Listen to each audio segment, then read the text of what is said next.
정재랑 너랑 뭐 완전 그냥 소울메이트잖아. 너무 대박이 났잖아. 그 관련된 얘기 딴 데서 안 한 얘기 좀 해봐. 어?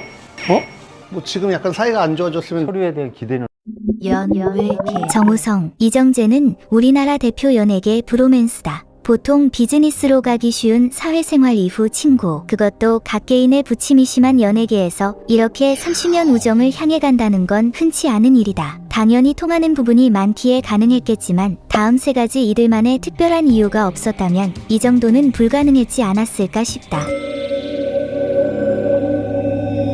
응답하라. 바로 미혼, 탑스타, 그리고 존대다. 앞에 두 이유는 바로 이해될 것이다. 누구 하나라도 결혼했다면 만남은 소원해졌을 거고 한 명이 나락갔다면 자격지심 문제 등으로 어그러졌을 수도 있다. 그럼 존대는 왜? 말을 놔야 되는 그 시기를 딱 놓쳤어. 아, 지났구나. 특이하게 이토록 가까운 이둘은 서로 존대를 한다. 사실 이 안에는 여러 가지 관계의 역학관계가 함축되어 있다. 존대가 선을 쉽게 넘지 않게 해준다 정도는 바로 떠오를 것이다. 그런데 반대로 이는 특히 한국적 정서에서 선 긋는다. 즉 거리감을 뜻하기도 한다. 끈적한 소위 불알 친구 느낌보다는 아메리카적 리스펙 및 개인주의 위에 구축된 관계 같다. 그런데 더 재밌는 건 이게 어느 한쪽에 큰 양보가 있어야만 이루어질 수 있다는 점이다. 무슨 말이냐? 사실 이 둘은 동갑이 아니다. 이정재가 72년생으로 73년생 정우성의 한 살 위다. 지금도 자칫 민감할 수 있는 문제인데 더 위아래 확실했던 25년 전 모래시계 톱스타 이정재는 형 배우를 과감히 버린 것, 즉 초기 관계 형성에서 이정재가 좀 더 높이로 간 것이고 그만큼 건국 이후 최고 청춘 아이콘 비트의 정우성이라는 동생과 함께하고 싶었음을 의미한다. 이정재는 압구정 키즈로 자란 어린 시절에서 짐작가듯 인간 관계에서도 본인 외모만큼 고급진 인물들을 지향하는 듯하다. 재벌가 현 여친은 물론 마치 트로피 와이프같이 역대급 가장 뛰어난 외모의 배우를 100% 삼았으니 말이다. 물론 강남드림을 꿈꾸며 당시 가난한 판자촌 사당을 뛰쳐나가 방배동 알바스타가 된 정우성 또한 오리지널 강남인 이정재의 분위기가 좋았을 것이다. 아무튼 이렇게 시작 때부터 오묘한 양보에 관계역 학적 묘미가 있었을 뿐 아니라 어쨌든 몇 개월이라도 더 산 이정재가 좀 더 형처럼 챙기는 면들이 자연스럽게 있었을 텐데 이지아와의 이별 때 이정재에 엎혀나갔다는 목격자들, 자신이 오징어 게임으로 월드스타가 되었을 때 직접 감독한 영화의 주연인 정우성을 추켜세우며 칸 영화제를 누빈 모습 등 말이다. 그러나 무엇보다도 정치적 스탠스다. 정우성은 박근혜 대통령 탄핵 때나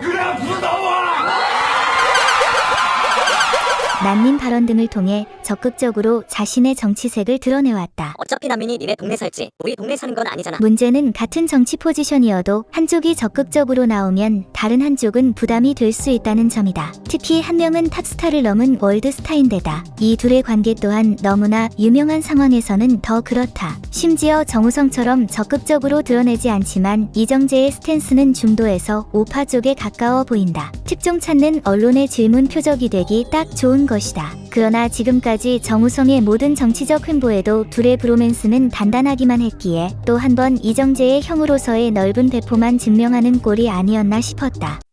하지만 드디어 올 것이 왔는데 이정재마저 한동훈 장관과의 만남으로 정치색을 선명히 한 것이다. 아무리 동창 사이 식사라지만 언론 다뤄본 지 30년 된 사람이 이 파급력을 모를 리 없다. 아니 어쩌면 원했을지 모른다. 부산 엑스포 지원은 반공인으로서의 책임감 정도로 넘어갈 수 있었지만 다시 한번 우파 정권과 밀착된 관계를 그려내며 정치 스탠스는 물론 좀 과하게 상상하자면 야망도 드러냈다 볼 수 있다. 내가 장관이 될 상인가? 더더욱 재밌는 건 시점이다. 한동훈은 총선 앞이라는 확실한 정치적 계산이 보인다면 이정재는 공이 정우성 주연 서울의 봄 개봉 시점의 움직임이라는 것이다. 물론 다분히 한 장관의 정치 시기에 맞춰 진행된 일정일 것이기에 영화 개봉과 연관 짓는 건 억지스러울 수 있지만 하나 확실한 건 이정재도 이제 정치적 행보를 보다 공개적으로 드러내기 시작했다는 것이다. 카메라 앞에 우연만 찾는 건 너무 나이브한 얘기임은 굳이 입 아프게 말할 필요 있나. 정치는 어른들의 예능이라고도 하듯 나이 먹을수록 유권자로서든 혹은 직간접 참여자로서든 그 적극성이 커지기 마련이다. 이는 자칫 인간관계에 금을 가게 할 수도 있는데 정우성의 정치 행보에 관대했던 이정재처럼 정우성도 그럴 수 있을까? 정재랑 너랑 뭐 완전 그냥 소울메이트잖아. 뭐 지금 약간 사이가 안 좋아졌으면 얘기에 편집해주고. 어? 뭐 해보세요. 주인공이어야 할 자신에게 월클 이정재 질문을 하는 것에 살짝 시큰둥해 보였지만 좋아질 수 없는 게 뭐냐면은 우리에겐 서로에 대한 기대는 없어요.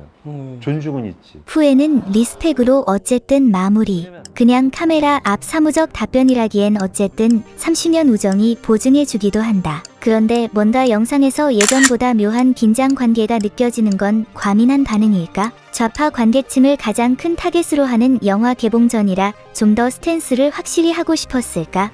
또 보너스 펀 포인트. 두 네임드의 식사 자리 여운도 가셔가는 지금 서울에 본 관객 수가 일찍이 1000만을 넘어 가물었던 2023 한국 영화계가 그래도 웃으며 새해를 맞이했다는 점. 생애 첫 1000만 배우 등극으로 50대의 배우 인생 이정표 하나 추가하며 일찍이 1000만 타이틀 여러 개에 옥겜까지 터져 더 벌어졌던 정재브로와의 커리어와 다시 키를 맞춰가는 정우성. 공교롭게 딱 개봉 후 한장관과 식사한 이정재. 참시기도 우정과 라이벌리도 미묘하게 줄다리기에 재밌다.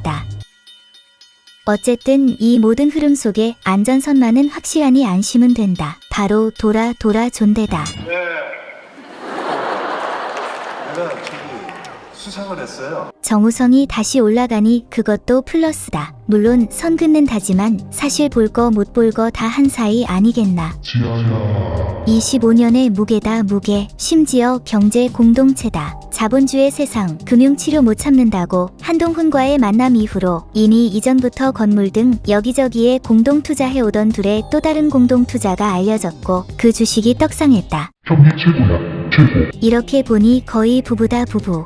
는 50년 해로 후 이혼도 하니 사람 일 속단해서 말하진 않겠다. 아무튼 여태까지대로라면 당사자들은 사실 아무렇지 않은데 멀리서만 가끔씩 조마조마해 보이는 관계가 맞다. 그래도 여러 우연 속에 마치 영화에 엇갈린 두 주인공처럼 너무 극적 대비되는 최근 행보가 대중의 이 조마조마함을 다시 건드리는 건 어쩔 수 없다. 영화 같은 삶, 그게 스타 영화배우의 팔자인가 보다. 그럴 때 가까이 있는 두 사람의 모습을 보면 이 둘처럼 태풍의 눈 속 평화가 오나니. 정치적 분열이 세대와 성별과 엮이며 극으로 치닫는 한국 상황에서 역시 이만큼 대비되는 정치 행보를 보이면서도 선 안 넘고 리스펙하는 관계가 여러모로 귀감이 되지 않나 싶다. 이를 본받아 우정에도 존대 좋아 운동을 시작해야 할까? 아무튼 여러모로 재밌고 부러운 우정이다.